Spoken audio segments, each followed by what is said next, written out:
Alors vous avez la gentillesse de tenir ces propos au moment où nous ouvrons notre colloque sur la- l'état de droit et les libertés peuvent être mises en cause au moment du terrorisme.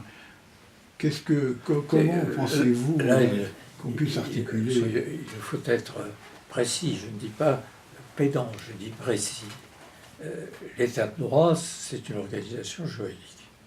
C'est la hiérarchie des normes, si bien en lumière par Kelsel, c'est le fait que vous avez au sommet les droits fondamentaux définis dans la Constitution, protégés par le contrôle de constitutionnalité, respectés par tous comme des valeurs supérieures. Mais c'est une organisation juridique, l'état de droit. Ça implique la hiérarchie des valeurs et la censure de ceux qui méconnaîtraient cette hiérarchie.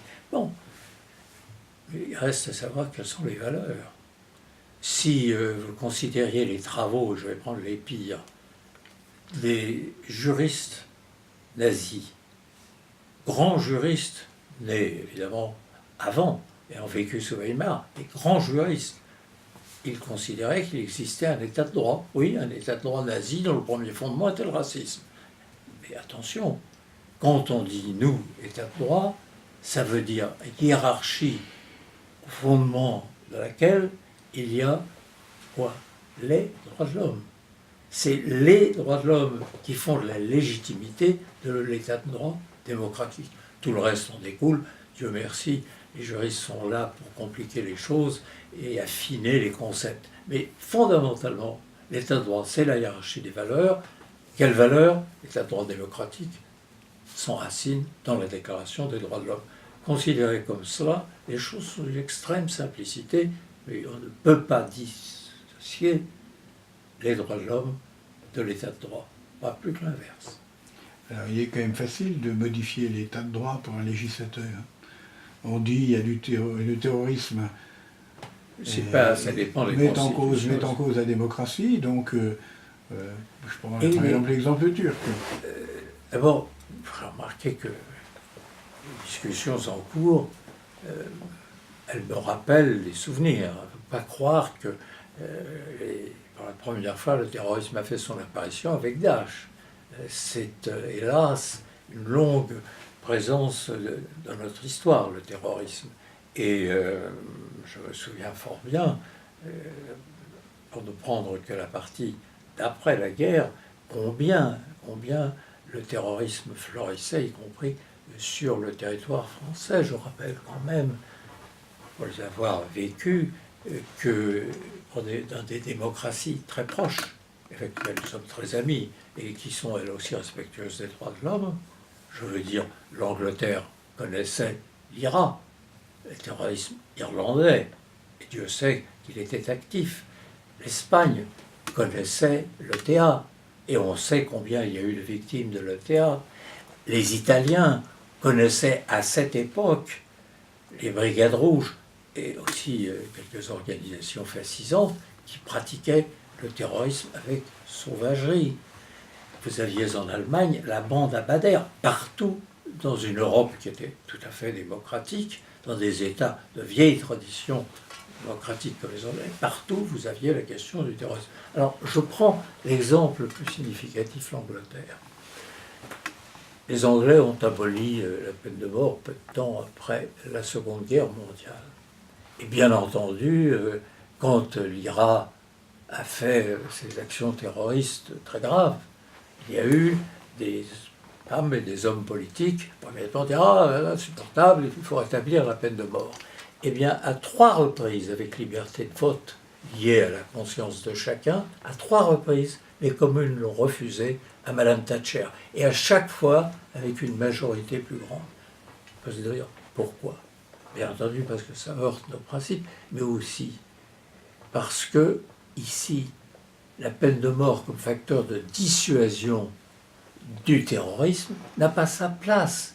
Le terroriste a, avec la mort, des rapports névrotiques, singuliers, ténébreux.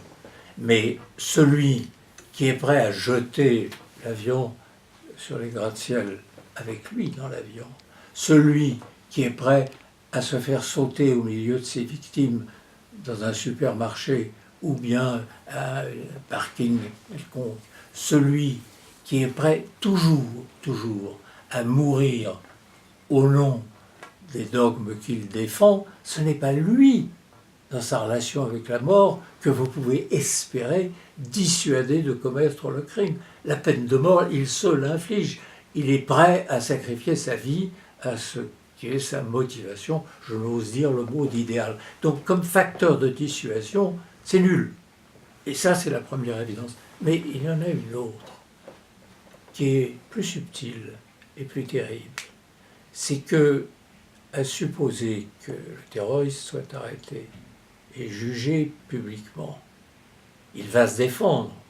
Il est jugé dans une démocratie, il aura nécessairement des avocats éloquents et lui-même peut-être le porte-parole de quoi? De la cause pour laquelle il est prêt à mourir, et il va à cet égard se faire jusqu'au dernier instant du procès le porteur de cette conviction. S'il est exécuté, et immédiatement après l'exécution, que deviendra-t-il? Nécessairement, vous aurez des jeunes gens qui auront entendu tout ce qu'il a dit et qui le considéreront comme un héros. Un héros, c'est celui qui va jusqu'à donner sa vie pour ses convictions. Alors ici, elles sont abominables, mais lui a vis-à-vis des jeunes gens la démarche d'un héros. Et le résultat, c'est que immédiatement après sa mort, vous verrez se lever des commandos de jeunes gens qui partagent ses convictions et qui veulent le venger. Et ainsi, loin de dissuader le terrorisme, en réalité, la pratique de la peine de mort renforce chez les plus illuminés de ces jeunes gens, renforce leurs convictions. Et vous nourrissez ainsi, par la peine de mort, vous nourrissez le terrorisme. C'est-à-dire l'inverse du but que l'on doit poursuivre.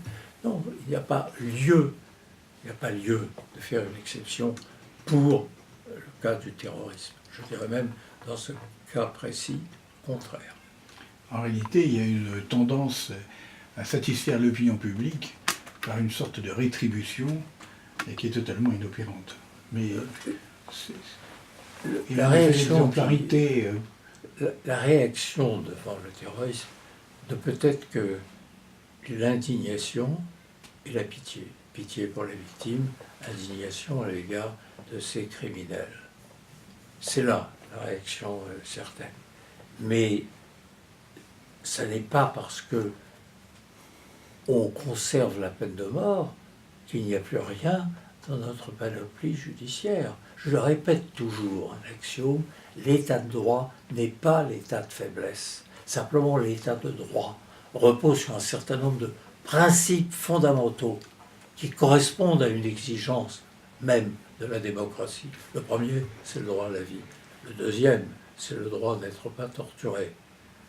Qu'est-ce que la peine de mort, sinon la forme la plus brutale de la torture, puisqu'elle mène l'être humain jusqu'à sa mort.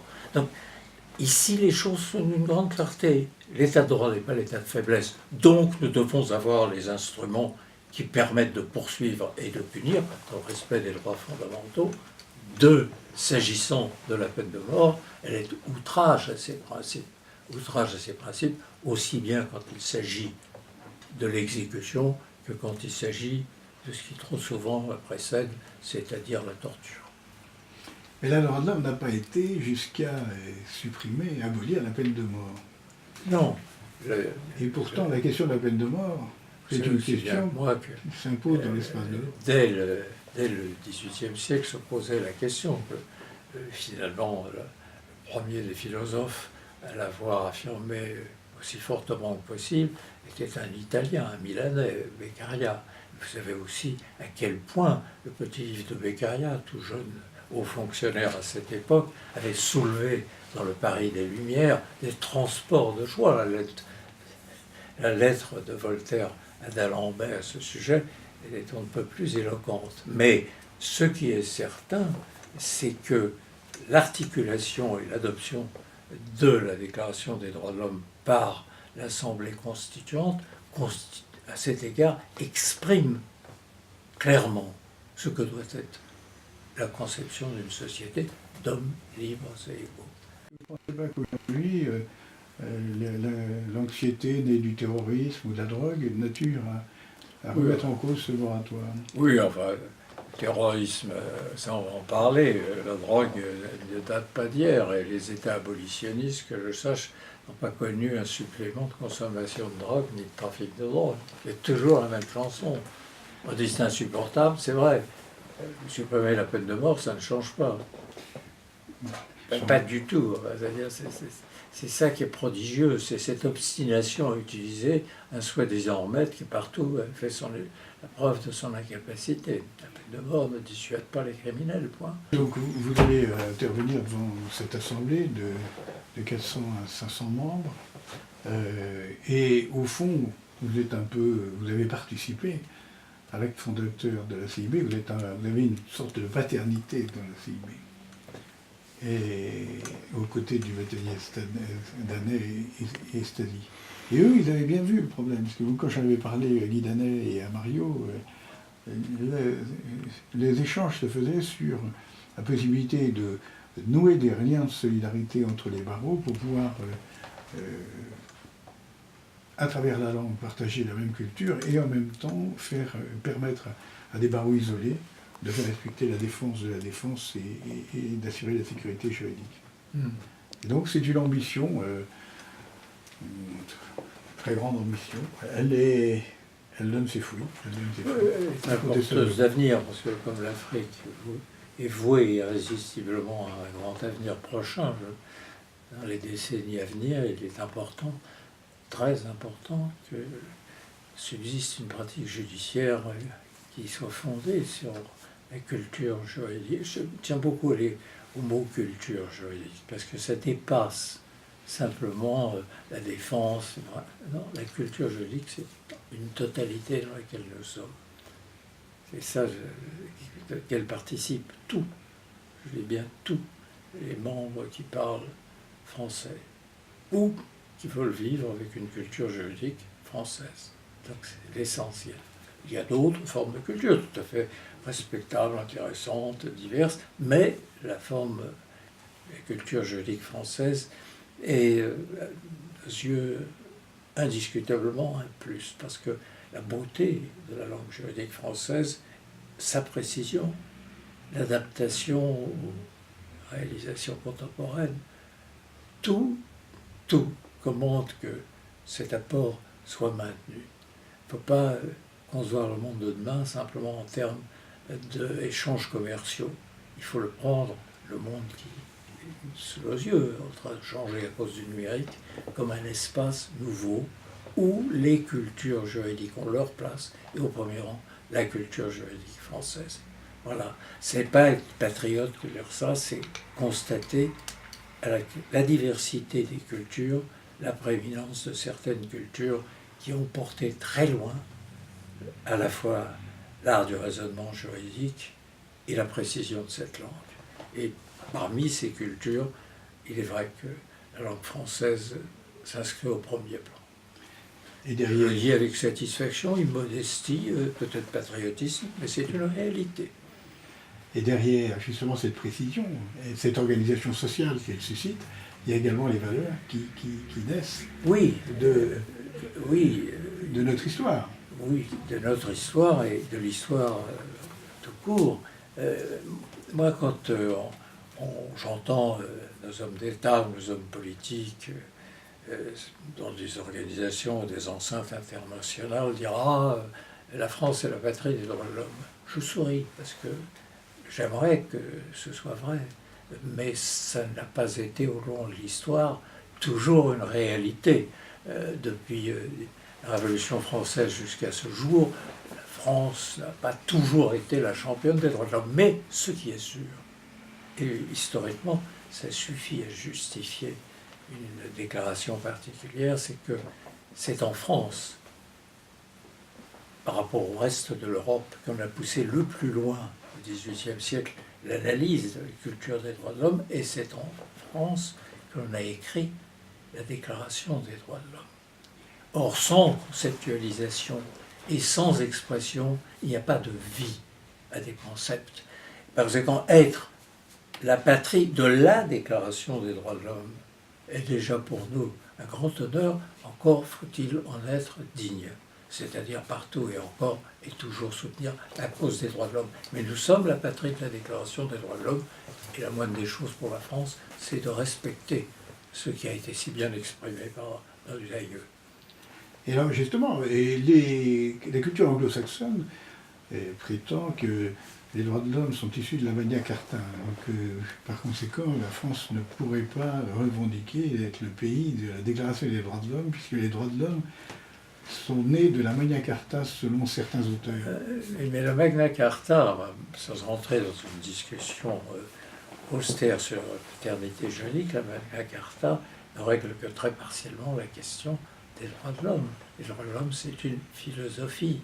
Les droits de l'homme, c'est les droits des êtres humains naissent titulaires. Ça dépasse de très loin le problème important qui est traité par la Magna Carta. Là, c'est une approche philosophique totale. Tous les hommes, je ne vais pas répéter l'article premier, mais le fait de reconnaître à tous les hommes ces droits fondamentaux, ça va très au-delà de la Magna Carta.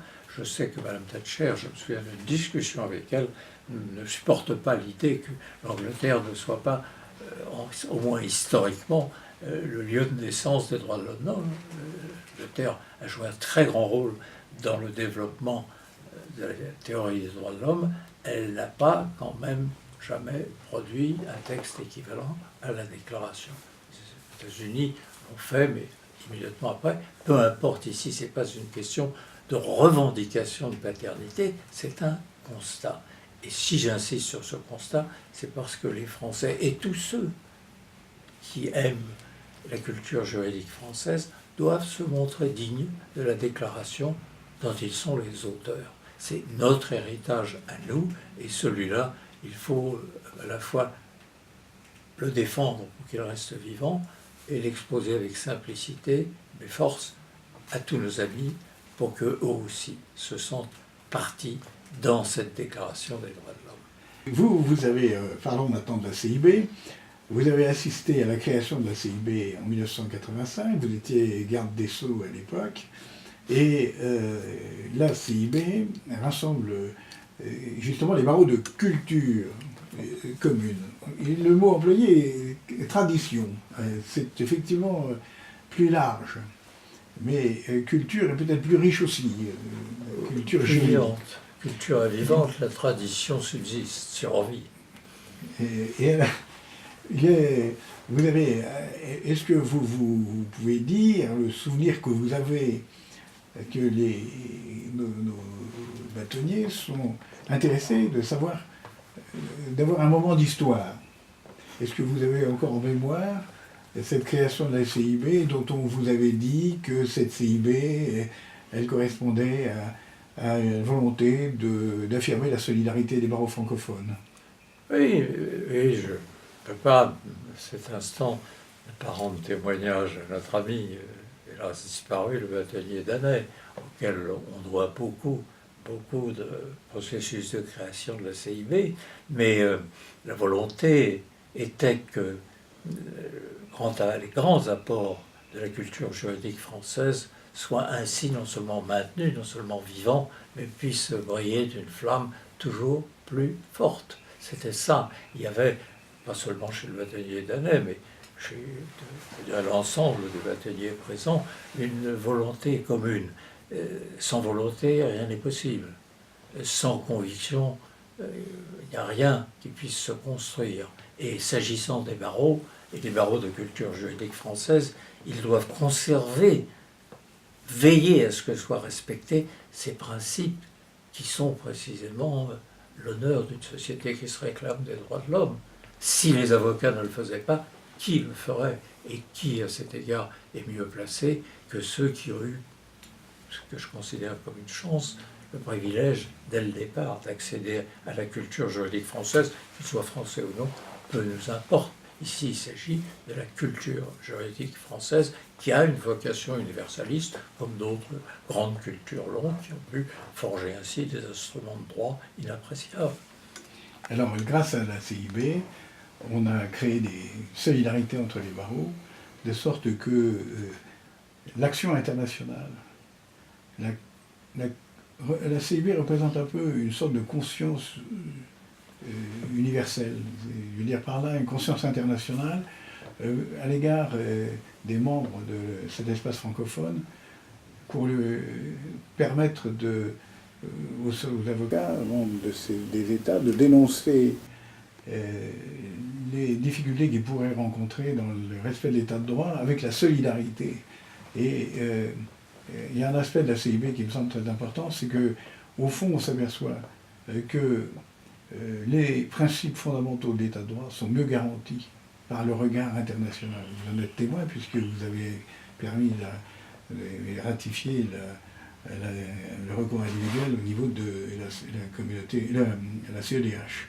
On constate que le droit international est un élément essentiel pour que les pays, pour que le monde puisse vivre dans l'état de droit, puisqu'en définitive, la loi internationale est une loi supérieure et il n'est pas possible pour le gouvernant de la modifier à sa guise. Et de la même façon, le regard d'une conscience extérieure, une solidarité internationale permet aux acteurs de faire face et de s'opposer à toute déviation. Et en définitive, ça a été l'action de la CIB depuis sa création avec le bâtonnier Stasi, dans la mesure où il a justement favorisé l'œil de cette conscience internationale pour permettre aux acteurs que sont les avocats de devoir préserver l'état de droit. Alors, sur ce sujet, vous voyez bien que l'état de droit, vous en êtes un témoin, l'état de droit, la garantie de l'état de droit, c'est précisément cette supranationalité des principes fondamentaux et la protection des acteurs. Oui, vous avez très bien rappelé le chemin qu'a tracé la CIB dans son action. On parle de culture juridique, ça veut dire des principes juridiques communs. Principes juridiques communs qui s'inscrivent dans les conventions internationales. Les conventions internationales ont, je dirais, dans tous les pays de culture juridique tout court, de qualité, vous avez la primauté de l'accord international sur la loi nationale. Donc, le fait de se trouver ainsi réunis au sein d'un ensemble où sont élaborés et ensuite défendus des principes internationaux qui deviennent une partie de la loi interne, rend plus fort l'état de droit. Qu'on ne soit pas dans le monde où nous sommes, qu'il n'y ait pas un état de droit international et avec obligation de le respecter. Alors, respecter le droit, évidemment, c'est la première fonction, le premier devoir des avocats que de le rappeler et de le faire prévaloir à tout moment. À cet égard, l'existence de la CIB, et Daner en parlait très bien, l'existence de la CIB renforce les capacités d'action de chacun des membres. Et c'est pourquoi il faut que la CIB grandisse encore et soit toujours mieux entendue. Ça dépend aussi du message que les membres de la CIB sauront faire passer. J'insiste beaucoup là-dessus. Au-delà de ce qui nous sépare, il y a l'essentiel qui est ce qui nous réunit. Nous, avocats, les droits de la défense, le respect des principes fondamentaux et cette vertu qui est, à mon sens, si forte comme exigence dans les combats menés par les avocats, la conviction du respect nécessaire du droit et des principes. Cela fait à travers le monde, particulièrement s'agissant de la CIB, une force internationale cohérente. Nous sommes au temps de l'international, nous sommes au temps de la mondialisation. Nous sommes aussi au temps où les principes juridiques se trouvent plus aisément rappelés parce que plus aisément accessibles. La CIB, comme toutes les grandes organisations professionnelles, est à l'âge du numérique. Je sais qu'elle s'en servira dans le meilleur intérêt des droits de la défense, et je le souhaite.